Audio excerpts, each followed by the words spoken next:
Have you ever tried to count all of your blessings?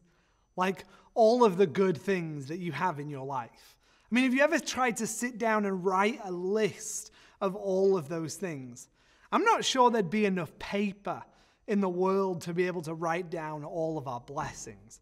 I mean, think about it. There's just so many things. The food that we get to eat, the shelter that we live in, the beds that we get to be in at night, like the cars that we have, and all these incredible things, the big things and the small things, the friends that we have, the family, all those things. There's just so many blessings.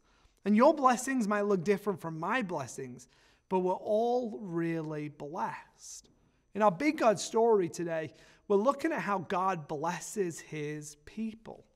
See, throughout history, we see that God has blessed his people. All throughout the Big God story, we see how God claims his people to be his, and he continually blesses them. What that means is he does good things for them. He brings good things into their life. He looks after them. He cares for their needs. We see over and over again that God blesses his people. He brings them out of slavery in Egypt and he frees them. And he gives them a new home in the promised land. He defeats their enemies. He provides food for them in the wilderness and he provides water. God constantly blesses his people. We saw and we learned about King David, and King David was blessed with 40 years on the throne in Israel. 40 years as king.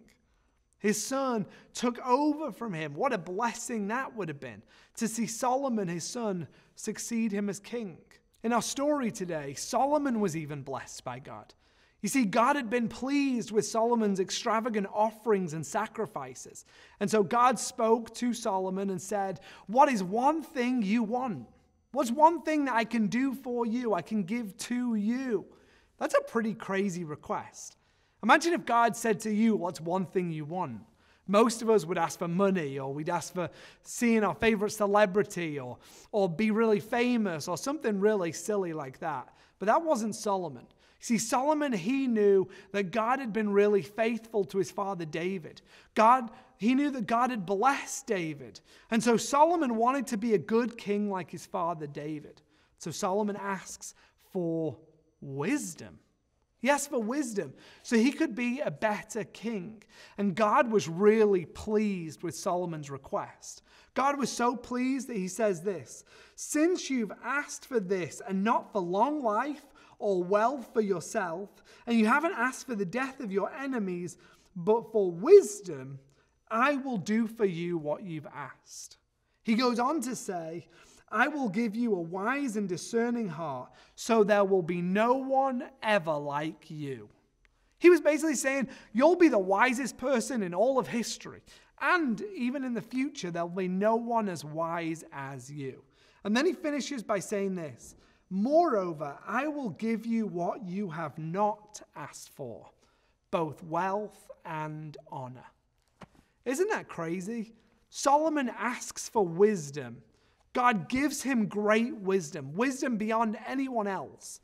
But he also says, with that wisdom, I'm also going to give you great wealth, lots of money, and honor, the respect to people.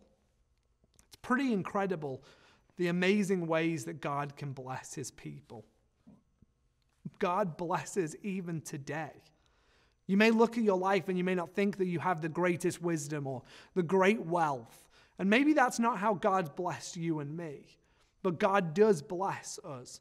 And when we take a closer look at our life, not just in the big ways, but in the really small ways, we should all see the goodness of God and the blessings of God in our life.